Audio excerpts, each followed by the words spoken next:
Hey guys, how you doing? Um, when the U.S. Gave the Ukraine, most recently, weapons, they were able to knock down some of Russia's weapons, and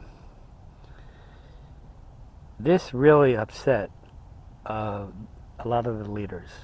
I mean, really, really upset them. Russia is very, very angry right now. The bear is very, very angry right now.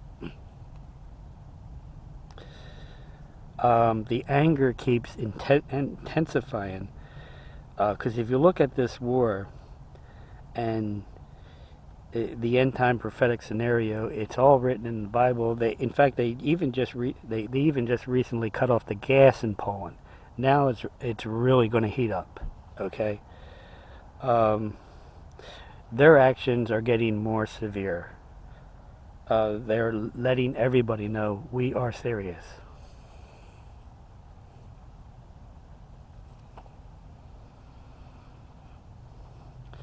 I'm looking at these lockdowns and all these agendas, and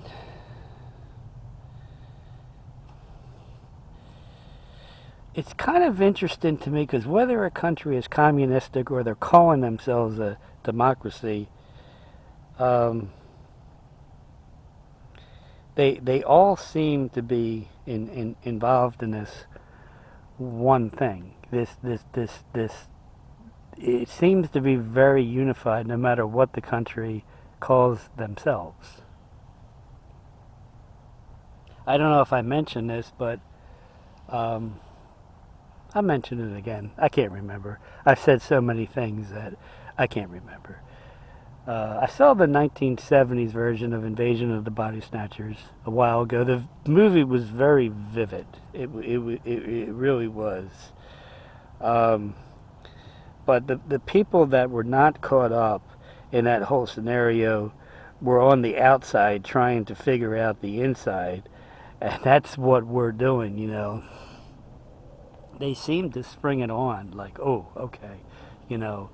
And I see so many people on the other end scratching their heads, like, oh, okay, what is this? What's going on, and all this. I don't think I'm talking to too many people on the quote unquote inside. I seriously doubt that. I got a very small channel, and I'm seriously doubting that.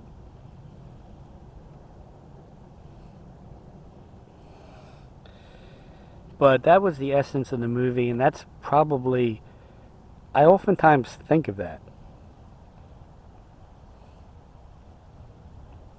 And it amazes me that all the countries, regardless of what they call themselves, with the exception of a few that most people never heard of, are very unified in this agenda.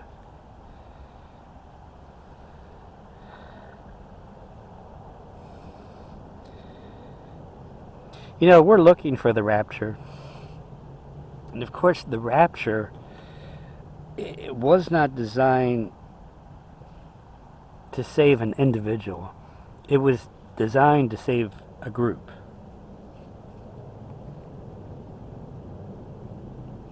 And this is what we have to look forward to.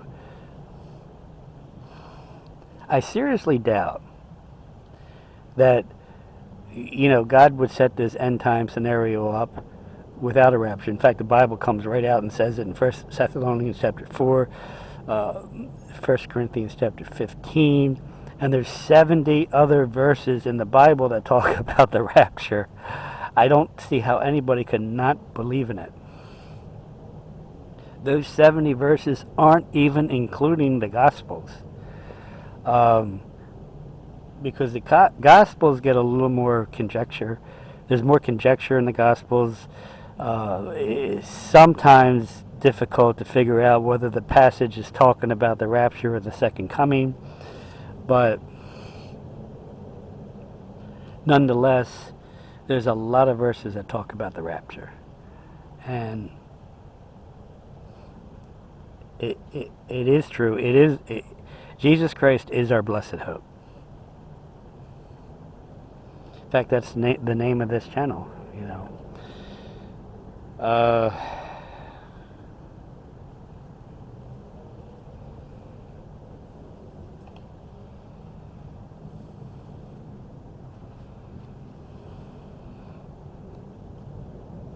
You know, I was just marveling at God's creation. It's just so perfect. There has to be a designer.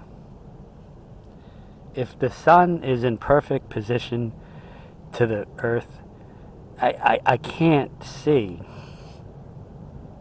how an intellectual could look at this and inform the world that there is no God, there is no designer. It just baffles my mind.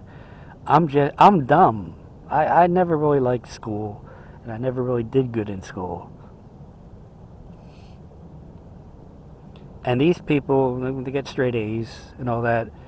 But how they can come out and make formal announcements, there is no God, there is no creator, there is no designer. Come on. Seriously? A bat flying through a cave at that speed, 70 miles an hour, with sonar vision, not even hitting a wall? Come on.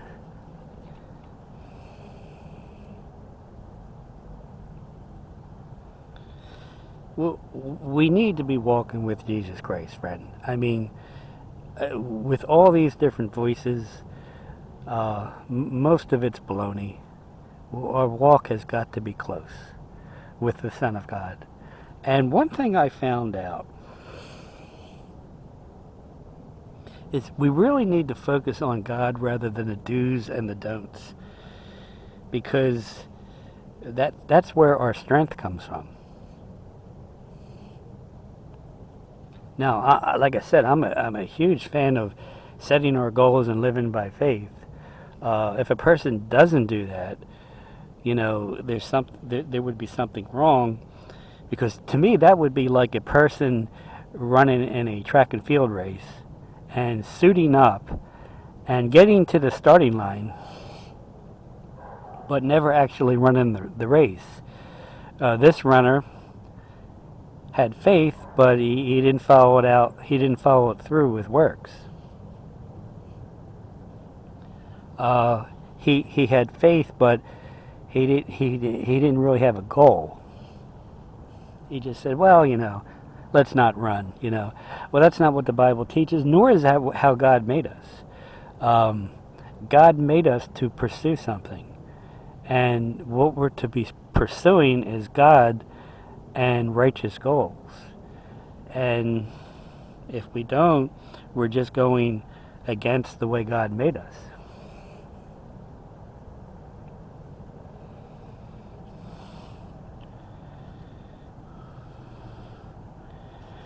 You know, I just want to say, I leave it at this. A lot of Christians are having dreams of our 44th, and a ton of dreams.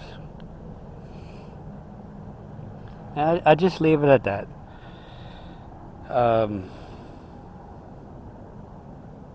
When you see a recurring dream 100, 200, 300, 400, 500 times, we better start thinking, you know, okay, God keeps telling his children, you know, this and this and that and that and this. I've had open visions and dreams. God's given me that. Never had one about the rapture, but I've had them before. You know, I just want to go back to our walk again.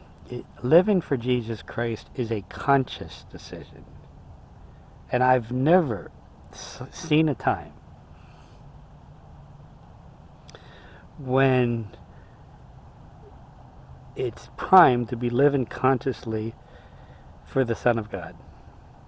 The Lamb slain before the foundation of the world. I've never seen a time more prime than this. So, well, I got some bad news.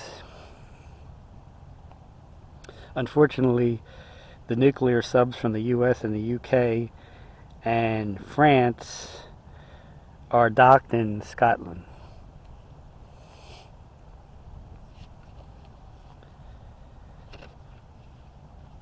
And it's just showing us, the USS Indiana West was spotted going over there. So you can see that World War III is forming. I want to go back to that passage in 2 Timothy 3:1-5. That's the passage that talks about what people will be like prior to the rapture, and all that stuff. If you read that verse, it's 2 Timothy 3:1-5. It's all bad, but one of the things that those verses say is lovers of themselves, and we're all guilty of this. In my past history, I could be a very intently selfish person, and I've repented of that. I don't think we ever mean to do it, but we sometimes fall into that, and then God comes in, He refines us, and then we say, "Oh Lord, you're trying to get my attention. Is this who I was?" And thank God for that refinement.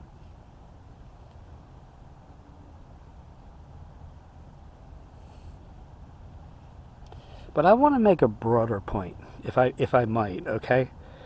A more encompassing observation. Years ago, the generosity of people was more evident. And I'm not talking about money. I'm talking about an open spirit, that openness in a person's spirit.